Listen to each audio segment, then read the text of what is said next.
Hoje a gente vai mergulhar em uma das obras mais importantes e, olha, mais provocadoras da sociologia, A Ética Protestante e o Espírito do Capitalismo, do Max Weber. É um livro que tenta responder uma pergunta fundamental que simplesmente moldou o mundo em que a gente vive hoje. Essa era a grande questão. Pensa só, há mais de um século, o Max Weber olhou para o mundo e se deparou com um baita quebra-cabeça. Por que essa forma específica de economia, baseada no trabalho superorganizado, racional e na acumulação sem fim de dinheiro, surgiu com tanta força justamente aqui, no Ocidente?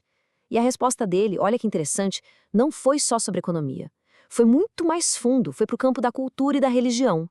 Ok, então por onde o Weber começa essa investigação toda? Ele não parte de uma teoria pronta, não. Ele começa com algo bem mais concreto, uma observação estatística, um dado que simplesmente saltou aos olhos dele na Europa daquela época.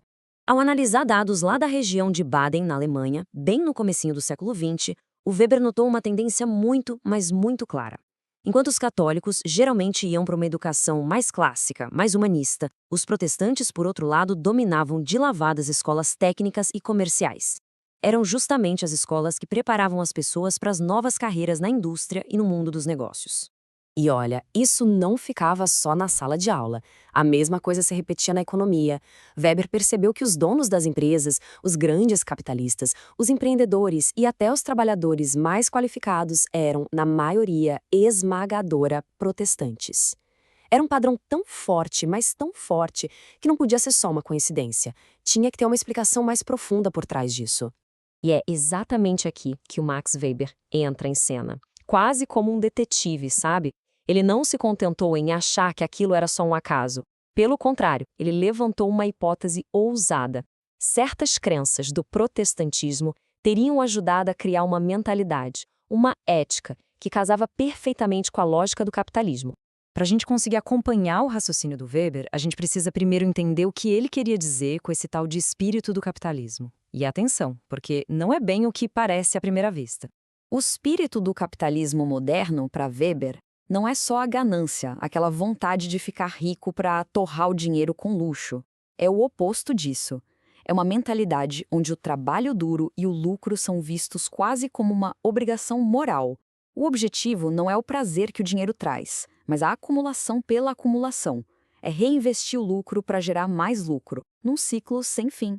Essa frase aqui resume essa inversão psicológica de um jeito perfeito.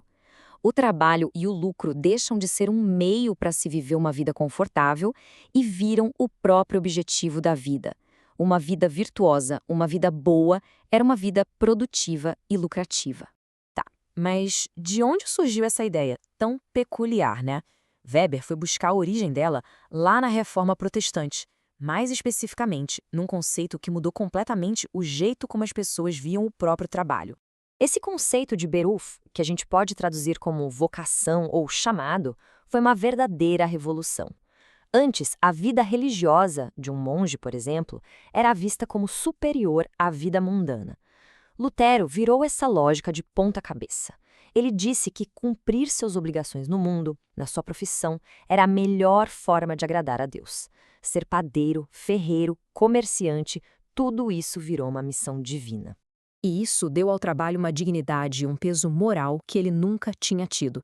O trabalho deixou de ser só uma necessidade para sobreviver e se transformou numa forma de expressão da fé, num dever sagrado. É bem aqui que o quebra-cabeça começa a se encaixar. É agora que Weber conecta todos os pontos e revela o coração do argumento dele. Ele mostra como um conjunto bem específico de crenças protestantes, principalmente as do calvinismo, criou o ambiente psicológico perfeito para o capitalismo decolar. A grande virada, segundo Weber, foi a doutrina da predestinação, que era central no calvinismo. A crença era a seguinte: Deus, desde o início dos tempos, já tinha decidido quem seria salvo e quem seria condenado. E o mais angustiante de tudo, não havia absolutamente nada que uma pessoa pudesse fazer em vida para mudar essa decisão divina. Tenta imaginar a ansiedade psicológica que isso causava. Viver cada dia sem ter a menor certeza sobre o seu destino eterno. Essa incerteza gerava uma solidão e uma angústia tão profundas que as pessoas ficavam desesperadas por qualquer sinal, qualquer pista de que estavam do lado certo, entre os escolhidos por Deus. Essa ansiedade toda acabou gerando uma lógica de comportamento muito poderosa. Para aliviar essa angústia, os calvinistas buscaram sinais de salvação no sucesso que tinham aqui no mundo. O trabalho metódico, disciplinado, incansável, virou uma forma de provar, para si mesmo e para a comunidade, que se era um dos eleitos. E o sucesso material? Não era para ser desfrutado com luxos de jeito nenhum, isso seria um pecado. Pelo contrário, a riqueza acumulada deveria ser reinvestida de forma produtiva, gerando mais trabalho, mais riqueza, num ciclo contínuo que, sem que ninguém planejasse, acabou criando o motor da acumulação capitalista. E esse é o grande pulo do gato da tese de Weber. O capitalismo moderno não teria nascido da ganância pura e simples, mas de uma tentativa de resolver uma crise de fé. Foi uma consequência não intencional de uma ética religiosa que valorizava o trabalho, a disciplina e a poupança como se fossem sinais da graça divina. Mas a história não termina aí. Weber nos leva a uma conclusão um tanto quanto sombria sobre o que acontece quando as motivações religiosas originais desaparecem, mas o sistema econômico que elas criaram continua de pé. Essa citação resume a transformação de forma brilhante. O que começou como uma escolha ética, uma forma de viver a própria fé, acabou se transformando numa necessidade econômica imposta a todo mundo, não importa mais a crença de cada um. Ele usou a metáfora poderosíssima da gaiola de ferro. O sistema capitalista, que nasceu de um espírito religioso, se tornou uma estrutura impessoal e coercitiva que, no fim das contas, aprisiona todo mundo. Estamos presos às regras da eficiência, da produtividade e da competição, que a gente queira, quer não.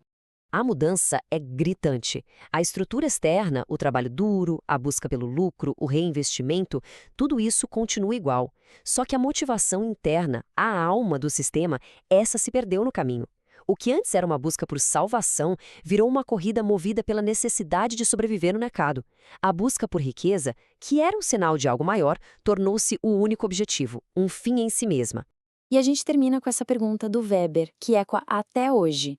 Vivemos dentro dessa poderosa gaiola de ferro, uma máquina econômica construída sobre fundamentos religiosos que já se foram. A questão que fica é, se o espírito original se foi, o que sobrou para nos guiar? O que dá sentido ao nosso trabalho e à nossa busca incessante dentro deste sistema?